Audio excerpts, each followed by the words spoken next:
data penawarannya itu misalkan sudah dengan perusahaan sudah 50-50. Nah, itu bocor. Kalau di kalangan misalkan si manual kan kedengaran atau terlihat secara secara fisiknya terlihat, maka semua kolega akan protes. Begitupun pelanggannya akan protes. Wah, ini tidak bisa seperti ini. Kita kan sudah kolega lama atau pelanggan lama, ya, sudah bermitra lama. Kenapa yang kolega baru eh, bahkan eh, penawarannya lebih lebih lebih menarik ya. Di situ ada kebocoran. Kemudian berinvestasi pada staf profesional terlatih yang dapat mempertahankan dan mengoperasikan jenis teknologi. Nah, ini dengan adanya pemantauan dan evaluasi ini salah satunya adalah menghasilkan staf yang profesional dalam bidangnya, terutama dikaitkan dengan bidang SITI. Ya.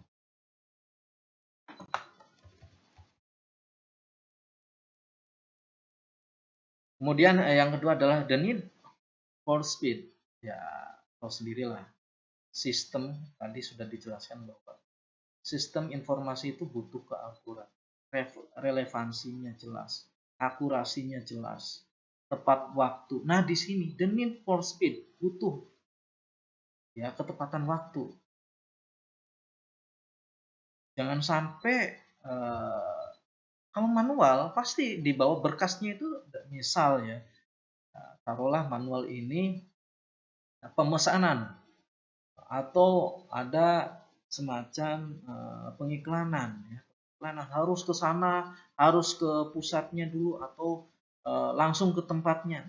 Sedangkan bila mana sekarang menggunakan SITI tidak perlu penawaran langsung di hadapan si penggunanya itu sendiri atau si perusahaannya itu sendiri. Tinggal bagaimana secara transaksinya, bagaimana penawarannya secara SITI sendiri.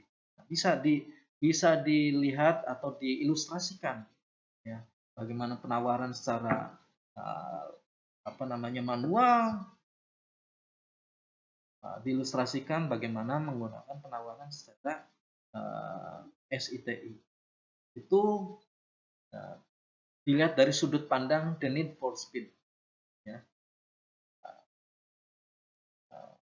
Lebih cepatnya mana? Akan lebih cepat, apakah lebih cepat dengan SITI ataukah dengan manual, dengan mendatangi langsung ke tokonya dibandingkan dengan menggunakan fasilitas SITI.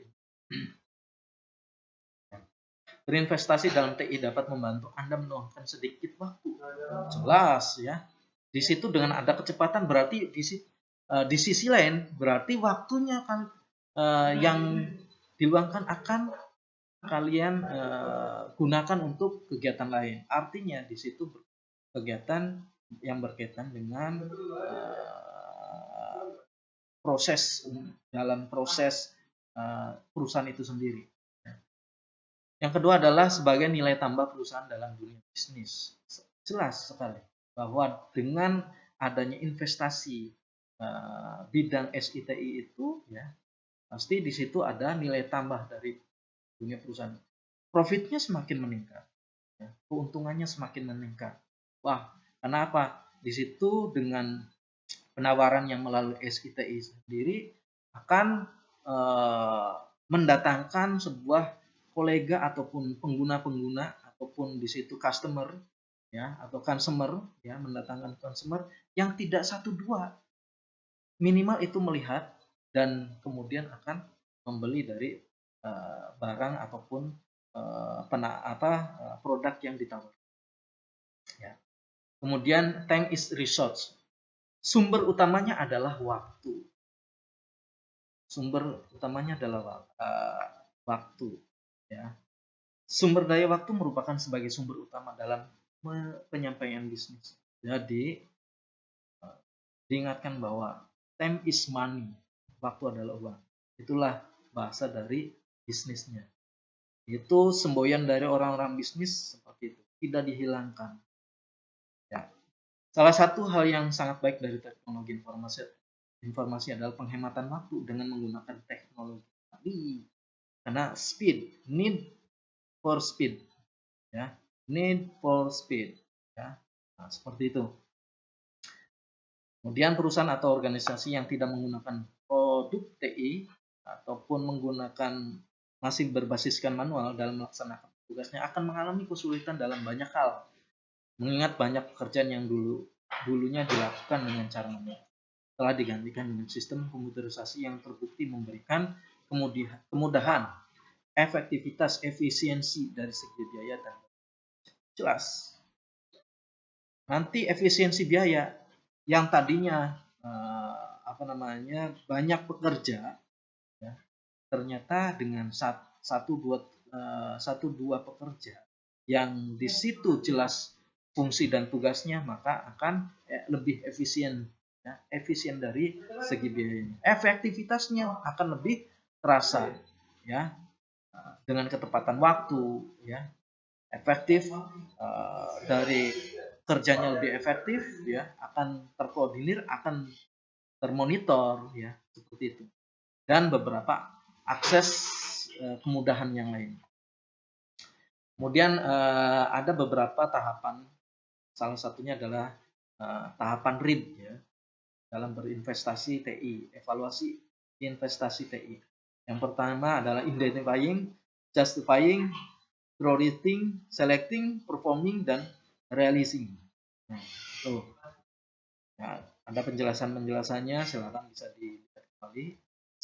Berikutnya adalah nanti kita akan mencoba menganalisa suatu SITI dengan menggunakan metode atau model balance shortcut atau BSC itu sendiri, ya.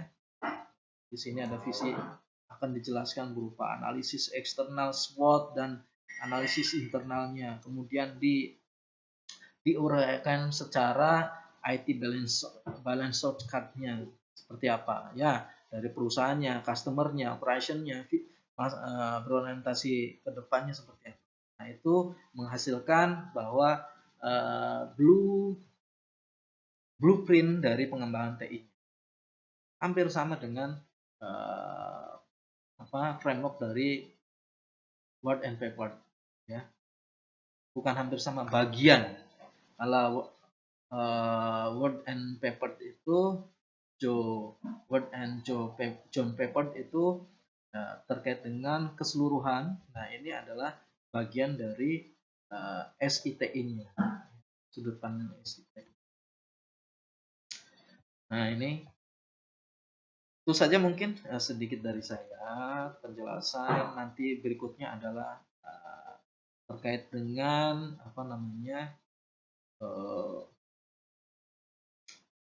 studi kasus pada perusahaan atau usaha atau bisnis yang menggunakan atau berbasiskan SITI atau berinvestasikan SITI dengan model atau tanpa berbasiskan SITI. Itu nanti untuk pertemuan berikutnya.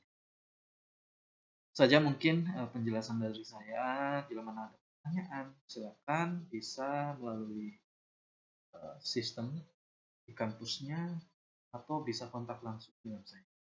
Selamat berdiskusi, ya. Diskusinya sudah saya sampaikan melalui tugas juga, ada tugasnya, silakan. Diskusinya sudah banyak tadi di atas, diskusikan dengan teman-temannya terkait dengan sudut pandang pemantauan dan evaluasi terhadap sistem informasi itu sendiri, ya. Ya. Baik, itu saja dari saya. Mungkin saya masih banyak kurangnya, saya mohon ada masukan dari saja. Wabillahi taufiq wal hidayah. Wassalamualaikum.